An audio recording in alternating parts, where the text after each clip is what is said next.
You know that feeling when you're in a room packed with people, but you've never felt more alone?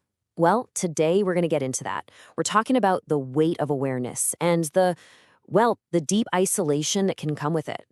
So, just picture this for a second. You're at a party, maybe a work dinner, you know the scene. You're there, you're physically in the room, and there's this buzz of chatter and noise all around you. And you can hear it, right?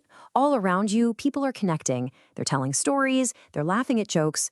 The whole social engine is just running smoothly. But you're just still. You're quiet. It's like you're an observer, just standing on the outside, watching all this conversation happen without you. And look, this isn't about being shy. It's not social anxiety. You could totally jump in if you wanted to. The problem is, it all feels so hollow, like everyone is reading from some script that you just don't have. And you know what happens when you try to say something with a bit more substance? The conversation just fizzles. So in that moment, it is so easy to feel like you're the one who's out of place, that you're the problem. And that question just starts ringing in your head. What is wrong with me? Why can't I just connect like everyone else? But what if this feeling isn't a flaw? The philosopher Schopenhauer, he had this really clarifying, if a little brutal, thought about it. He said, the more clearly you see the world, the less you belong to it. So maybe your loneliness isn't a weakness at all. Maybe it's just a side effect of how aware you are. Okay, so how does this actually play out? Well, this sense of depth can feel a lot like being a mirror in a crowd. It creates a certain kind of social friction. And let's be really clear about this. This friction isn't about you thinking you're superior. It's not that you think you're better than anyone. It's simply that you're operating at a different depth. You're deeper, not better. You know, it really just comes down to why you're even talking in the first place. For a lot of people, conversation is just a nice distraction, right? A way to kind of escape from having to think too hard. But for you, it's the total opposite. Conversation is a tool you use to explore, to build on ideas, to actually find some meaning.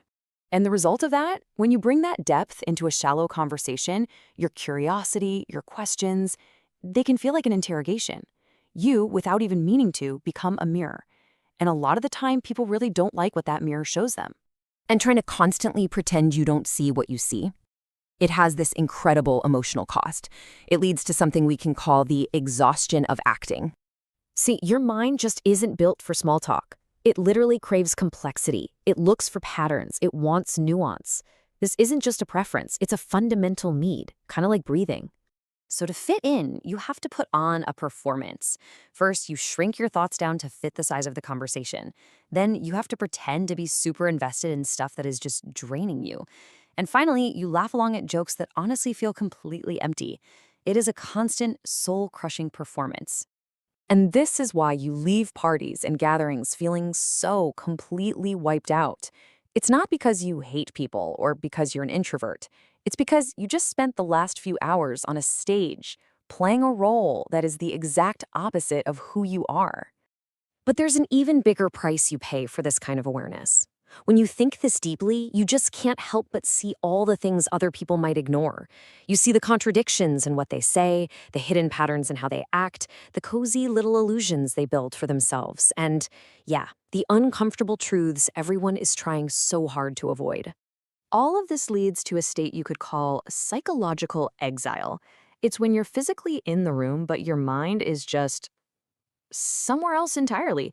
And it's not by choice. It's because once you've seen the world with this kind of clarity, there's just no way to unsee it. So what do? What's the answer? Well, it's not about trying even harder to fit in. It's about completely reframing the whole thing by understanding the power of solitude. And here is the big shift. The real solution isn't to keep trying to make yourself smaller to fit into spaces that weren't built for you. The solution is to stop chasing that feeling of belonging and to start using your isolation on purpose. Think about it like this. For most people, the constant noise of social life is a good thing, a distraction. But for a mind like yours, all that noise is just static. Silence isn't empty. It's the space where you can finally hear yourself think. It's not deprivation, it's nutrition for your brain. And this is exactly what makes that solitude so powerful. It's not just empty time, it's incredibly productive. It's like your own personal workshop where the really important work gets done. It's where you build your complex ideas, where you master new skills without distraction, and where your unique vision for the world really starts to take shape. So let's go all the way back to that first painful question we asked. Your loneliness is not, and I mean this, it has never been, proof that you are broken. It's the environment that a mind like yours requires to function. It's that quiet space you absolutely need to process, to create, and to actually become who you're meant to be. It was never a curse. It's the precondition for your greatest strength. So, that leaves us with one last question. If this whole thing has felt like an explanation for a huge part of your life, then the choice isn't about how to fit in anymore, is it? The real choice is, what are you going to do with the solitude you require? What will you choose to build in that quiet, powerful space?